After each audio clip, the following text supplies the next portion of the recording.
In this project, we'll use a sound sensor and the LED strip and program it so that when the sound sensor hears a clap or a snap, it turns on the entire LED strip. And when it hears another clap, it turns it off.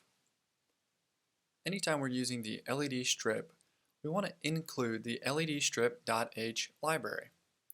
The library gives your program access to functions that are exclusive to the LED strip, like strip.setPixel, .draw, and .clear.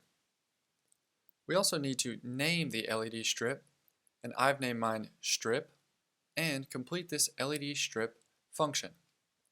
It has 3 arguments. First, how many pixels are on our LED strip?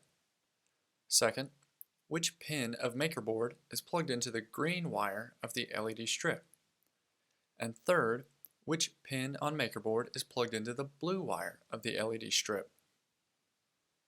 We're going to use a variable in this program. It's an integer variable, so we type int, and that means the variable value is always going to be a whole number, no decimal places. Next, name the variable. I've named mine clap count because that's what this variable is going to stand in for, how many times the program has heard a clap. After a single equal sign, give the variable a starting value. So we have an integer named clap count with a starting value of 0. Within the void setup, use the pin mode function with arguments A3 and input to set up your sound trigger. The sound trigger is going to go into the smaller block of ports on MakerBoard at the bottom, and make sure the plus and minus on the sound trigger line up with the plus and minus ports on MakerBoard. Within the void loop function, the first thing is an if statement. The if statement has 2 key parts: a condition that's checked between the parentheses, and code that runs when that condition is true between the curly braces. The condition here takes a reading from port A3, so it checks the reading from the sound sensor. The sound sensor can send in a value from 0 to 1023, and the condition is asking, is that value currently greater than 600? Typically, the sound will go up to around 1000 when you clap, but it's a very quick change on the analog read.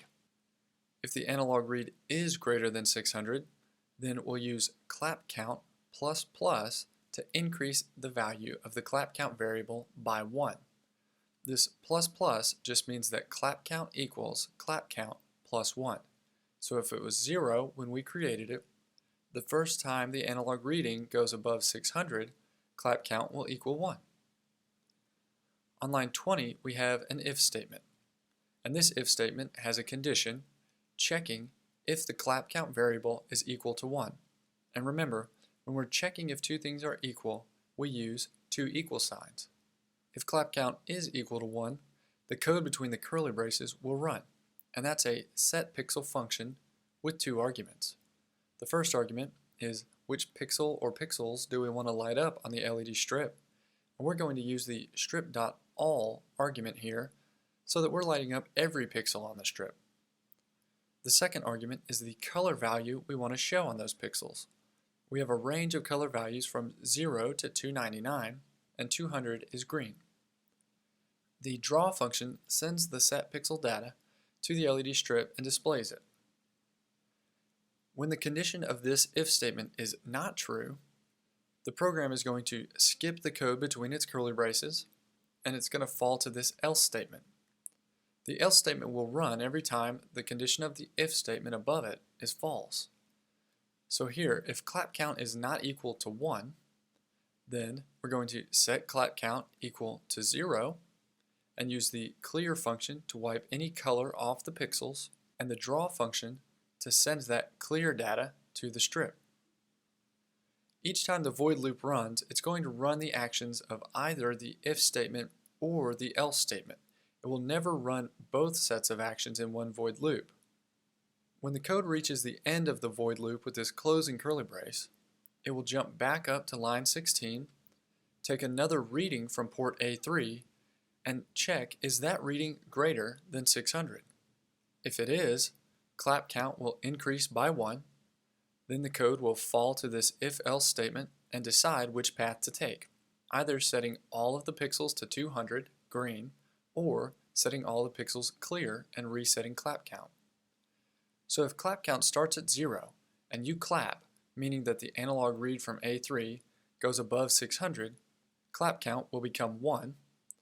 The if statement condition will be true, so all of the pixels will get set to 200.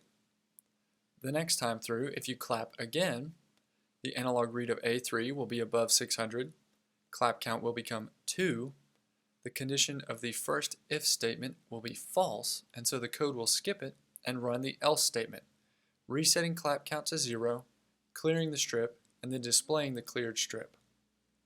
The tricky thing about using sound as an input to your code is that sound moves quickly.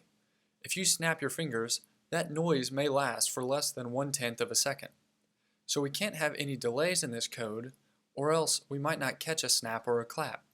On the other hand, because we have no delays, your snap might get counted twice as a clap count. If you want to change how sensitive this program is, you can change the threshold that the analog read is compared to. So if you're already in a noisy environment, you may want to raise the threshold for your if statement from 600 to 800. Or if you want to make it really sensitive, you could lower that threshold from 600 to 100. This is how you can adjust what types of noises will turn on and off your LED strip.